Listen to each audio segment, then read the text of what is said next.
Hi friends, good morning. என்ன பண்ணுறீங்க?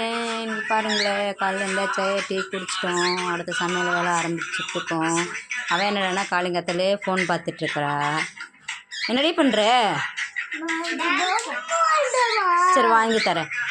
இந்த சாப்பாடு செய்யணும். காலையில் மேகமூட்டமாக இருக்குது. எனக்கு இன்னும் 2-3 நாளைக்கு மழை இருக்குதாம்மா. விளக்கு போட்டுட்டு சாமி கும்பிட்டாச்சு. காலையில் எழுந்திரிச்சோன்னு அந்த சாமி கும்பிட்டா தான் கொஞ்சம் மனசுக்கு ரிலாக்ஸாக இருக்கும். எனக்கு காலங்காலத்தில் சாமி கும்பிட்றதுனா ரொம்ப பிடிக்கும். உங்களுக்கு ஏதாவது பிடிச்சா சொல்லுங்கள்.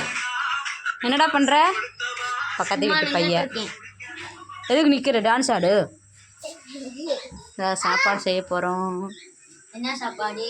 சாம்பார் தான்டா. சாம்பாரா? ஆமாம், சாம்பார், தோசை. மத்தியானத்துக்கு சாப்பாடுறா. என்ன சாப்பாடு மதியானம்? சாப்பாடு தான். சாப்பாடு, சாம்பார், ரசம், அப்பளம் எல்லாமே. அப்பளம். சரி வாங்க சாப்பிட்லாம். இந்த வீடியோ பிடிச்சிருந்தா லைக் பண்ணுங்கள். பாய்.